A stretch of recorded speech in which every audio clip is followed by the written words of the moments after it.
नमस्कार।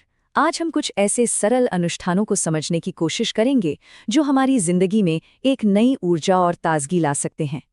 चलिए स्रोत सामग्री में दिए गए इन तरीकों को जरा और गहराई से जानते हैं। तो सवाल ये है कि क्या सच में कुछ आसान रोजमर्रा की आदतें हमारी जिंदगी में पॉजिटिव एनर्जी को बढ़ा सकती हैं? आज हम ऐसे ही दो बहुत ही सरल अनुष्ठानों के बारे में जानेंगे जिन्हें कोई भी बहुत आसानी से अपना सकता है। और देखिए, यहाँ दिलचस्प बात यह है कि ये कोई मुश्किल पूजा पाठ नहीं है। स्रोत सामग्री इन्हें एक सीधे साधे रास्ते की तरह बताती हैं, जिस पर चलकर कोई भी अपनी लाइफ फोर्स, अपनी जीवन शक्ति को बढ़ा सकता है। इन अनुष्ठानों की सबसे बड़ी खूबी ही इनकी सादगी है।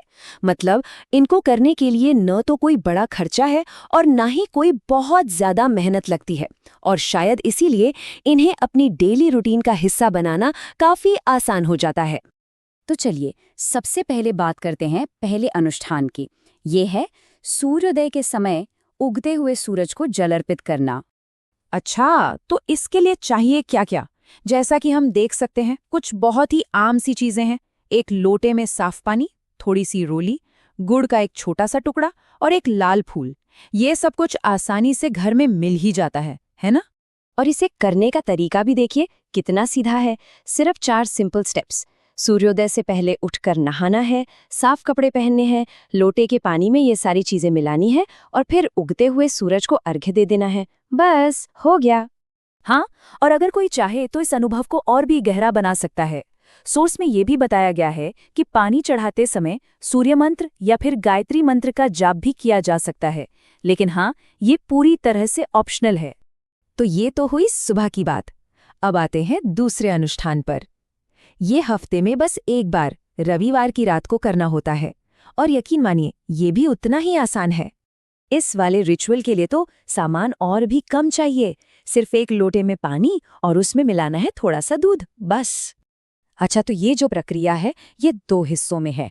पहले रविवार की रात को सोने से पहले पानी में दूध मिलाकर उसे अपनी बेड के पास सिरहाने रख लेना है, और फिर अगली सुबह यानी सोमवार को उस पानी को एक बबूल के पेड़ की जड़ों में डाल देना है। अच्छा, अब कुछ जरूरी बातों पर भी ध्यान देना है।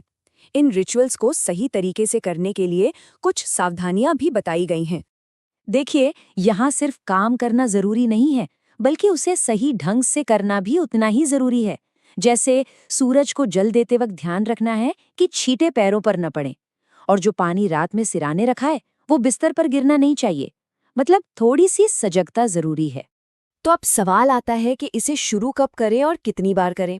तो इसके लिए सुझाव ये है कि शुक्ल पक्ष यानी जब चांद बढ़ रहा हो उस दौरान किसी भी रविवार से इसे शुरू कर सकते हैं, और कोशिश करें कि सुबह वाला अनुष्ठान रोज हो। अगर रोज न हो पाए तो कम से कम हर रविवार को तो जरूर ही करें। ठीक है, तो ये सब करने से होगा क्या? मतलब इसका फायदा क्या है? चलिए देखते हैं कि सोर्स मटेरियल इसके क्या-क्या संभावित परिणाम बताता है। तो सबसे पहले तो ये कहा गया है कि इससे ग्रह नक्षत्रों से जुड़ी जो बाधाएं होती हैं या जीवन में जो दूसरी रुकावटें आती हैं, उनमें शांति मिलती है।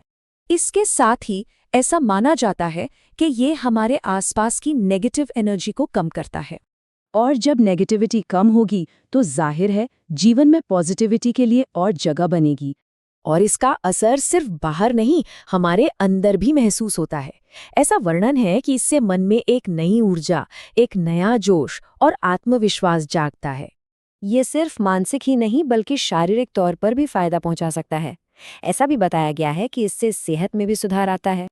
और आखिर में जब मन और तन दोनों स्वस्थ हैं, जिंदगी में पॉजिटिविटी है, तो जाहिर सी बात है कि सफलता के नए रास्ते और मौके भी खुलने लगते हैं। तो ये सारी बातें हमें एक सवाल पर लाकर छोड़ देती हैं कि आज के इस भाग दौड़ भरी जटिल दुनिया में क्या ऐसे छोटे छोटे लगातार किए जाने वाले अनुष्ठान वाकई मन को शांति और जिंदगी में एक संतुलन ला सकते हैं?